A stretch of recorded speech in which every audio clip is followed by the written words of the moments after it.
semua ya. Alhamdulillah.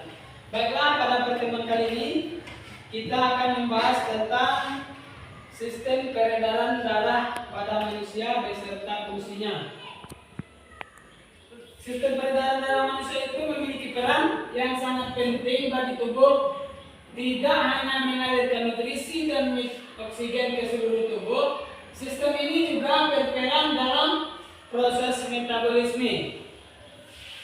Ya, sistem peredaran manusia itu biasa disebut sistem kardiovaskular, terdiri dari berbagai organ yang memiliki fungsinya masing-masing. Fungsi utama sistem peredaran darah adalah mengedarkan oksigen, nutrisi, dan hormon ke seluruh jaringan dan sel pada tubuh.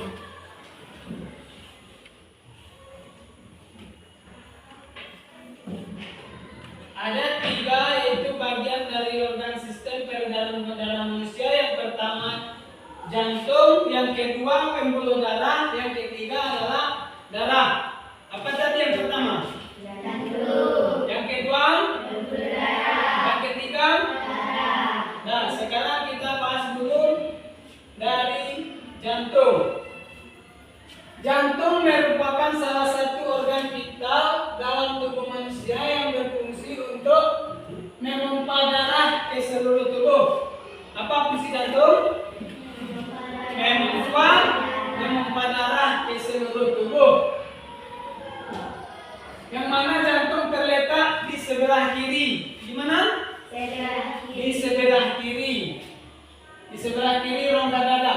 Tepatnya di belakang sisi kiri tulang dada. Ukuran jantung orang dewasa kira-kira sebesar kepalan tangan. Nah, sebesar ini kira-kira jantung orang dewasa. Di dalam jantung itu terdapat 4 ruangan yang terbagi menjadi 2 bilik. Yang pertama, bilik ventrikal, dan yang kedua adalah bilik serambi atau atrium. Apa tadi bilik pertama? Bilik yang pertama ventrikel. Bilik yang kedua serambi atau atrium. Serambi dan bilik kiri jantung berisi darah bersih yang kaya akan oksigen. Sedangkan bilik dan serambi kanan berisi darah kotor. 4 ruangan di dalam jantung itu juga dilengkapi 4 katup yang berfungsi untuk mencegah terjadinya aliran balik saat dipompa. Apa yang akan terjadi kalau saat darah itu dipompa terjadi perlawanan? Apa yang akan terjadi? Itulah yang bisa menyebabkan pembuluh darah kita itu pecah. Bagian yang kedua adalah pembuluh darah.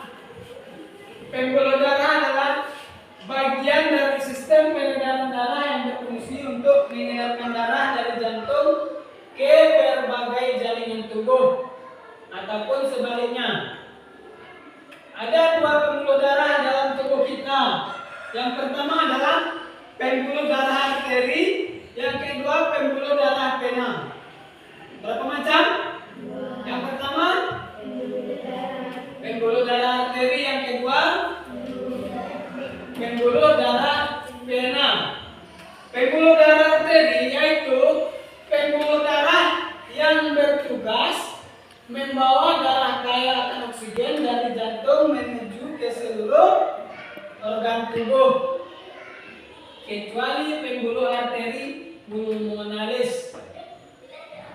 Yang kedua pembuluh vena, yaitu pembuluh darah yang membawa darah dari seluruh tubuh atau dari paru-paru kita untuk kembali ke jantung. Kembali ke jantung darah tadi. Yang ketiga adalah darah.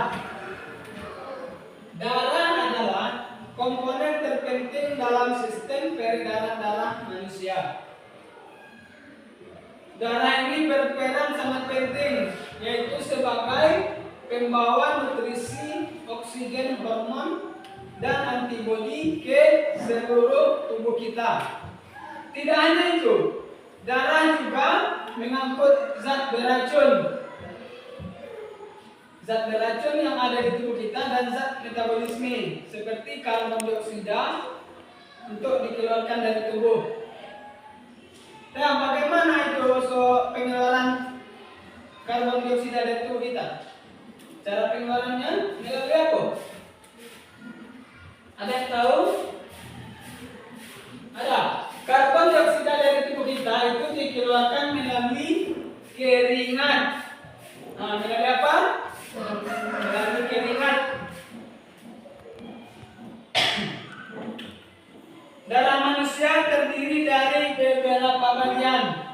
Yang pertama plasma darah, yang kedua sel darah putih, dan yang ketiga adalah kepingan darah. Apa yang pertama? Plasma darah. Plasma darah itu adalah berupa cairan yang berwarna kekuning-kuningan yang mengandung zat penting seperti antibodi, hormon, dan protein. Itu dia yang terdapat di plasma darah. Dan yang kedua, sel darah putih atau eritrosit yang bertindak sebagai pembawa oksigen dari karbon dioksida. Nah, dari sel darah merah ini tugasnya adalah membawa oksigen dari karbon dioksida yang di luar itu menjadikan oksigen dan masuk ke tubuh kita. Dan yang ketiga, sel darah putih atau leukosit merupakan komponen utama dari sistem kekebalan tubuh. Nah, jadi sel darah putih ini sangat penting untuk kekebalan tubuh kita agar kita terhindar dari berbagai macam penyakit. Sel darah ini berfungsi untuk mendeteksi keberadaan benda asing yang berbahaya. Nah, apa itu benda asing yang berbahaya? Benda asing yang berbahaya seperti beracun dan kuman. Kemudian sel darah putih ini melawannya dan terhindarlah kita dari penyakit. Yang terakhir adalah kepingan darah. Kepingan darah atau trombosit. Trombosit ini dibutuhkan oleh tubuh untuk menunjang proses pembekuan darah saat terjadi luka atau cedera. Apa fungsi trombosit? Apa tadi? Untuk menunjang proses pembekuan darah saat terjadi apa? Cedera atau luka. Kalau awak seumpamanya luka, kepingan darah ini atau trombosit inilah nanti yang bertugas untuk membekukan darah yang keluar dari badan atau tubuh kita. Ya, paham sampai sini? Paham ya?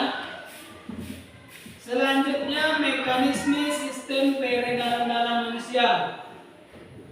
Sistem peredaran darah manusia itu dibagi 3 jenis, yaitu sirkulasi sistematik. Sirkulasi sistematik ini merupakan sirkulasi darah yang mengalir seluruh tubuh. Sirkulasi ini berlangsung ketika darah bersih yang ada di tubuh kita yang mengandung oksigen diserap di kiri jantung melalui vena pulmonalis, kemudian melepaskan karbon dioksida yang ada di paru-paru. Darah yang sudah berada di serambi kiri ini kemudian diteruskan ke bilik kiri untuk disalurkan ke seluruh tubuh melalui pembuluh darah utama atau aorta. Kemudian yang kedua, sirkulasi pulmonal. Sirkulasi pulmonal ini adalah sama seperti jantung juga membutuhkan asupan oksigen dan nutrisi agar dapat menjalankan fungsinya dengan baik. Nah, jadi sirkulasi koroner ini untuk membutuhkan asupan oksigen dan nutrisi dan menjalankan fungsinya dengan baik. Darah ini yang membawa nutrisi dan oksigen ke otot-otot jantung yang dialirkan melalui pembuluh arteri koroner. Nah, itu yang kedua. Yang ketiga, sirkulasi koroner.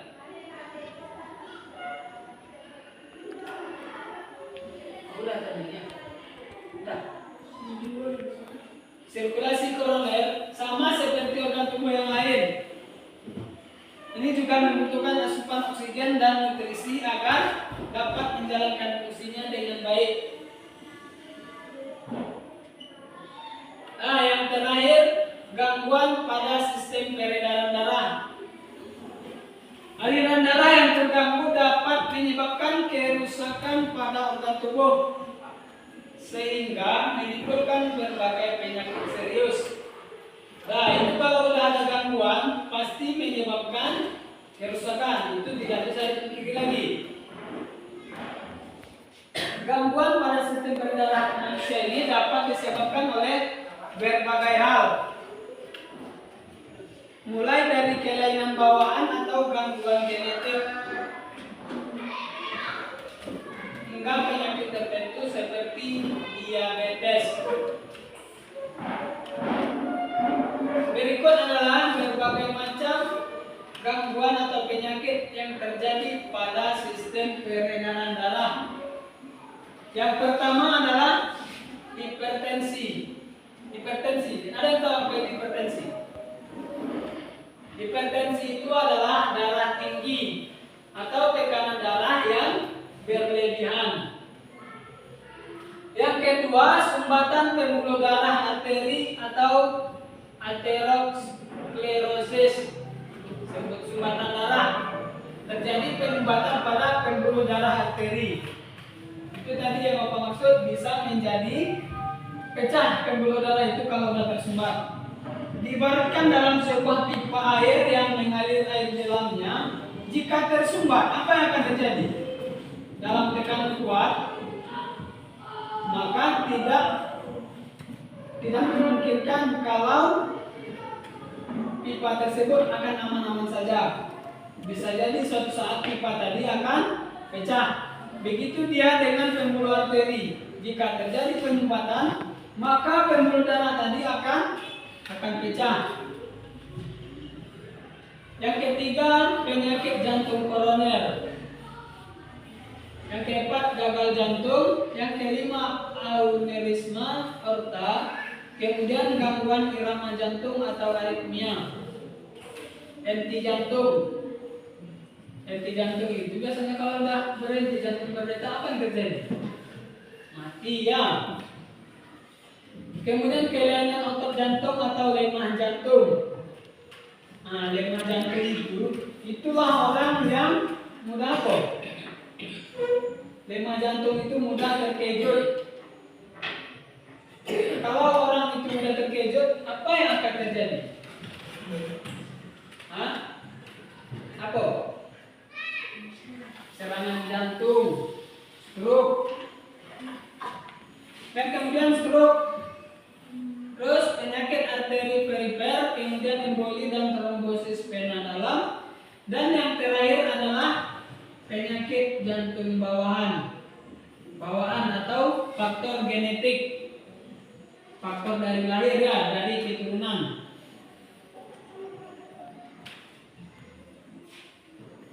Kalau yang dari faktor genetik itu atau faktor keturunan, itu kemungkinan itu mudah terkena penyakit jantung karena sudah dibawa dari garis keturunan. Gangguan pada sistem peredaran darah merupakan kondisi berbahaya yang tidak bisa dianggap remeh. Nah, jikalau tidak segera diobati, kondisi tersebut bisa menimbulkan komplikasi serius seperti kerusakan organ dan bahkan kematian. Maka dari itu penting bagi siapa saja untuk menjaga kesehatan sistem peredaran darah dengan cara menerapkan pola hidup sehat dan menjalani pemeriksaan kepada dokter secara rutin. Nah, sampai situ materi tentang sistem peredaran darah manusia. Nah, harapkan setelah pelajaran ini kita dapat sama-sama menjaga kesehatan. Bagaimana caranya tadi? Olahraga secara rutin, dan yang kedua melakukan medical check up atau periksa ke dokter. Ada pertanyaan? Ada? Tidak, pas. Dan ngerti semua? Nah, sampai sini dulu pertemuan kita pada kali ini. Terima kasih. Assalamualaikum warahmatullahi wabarakatuh. Waalaikumsalam warahmatullahi wabarakatuh.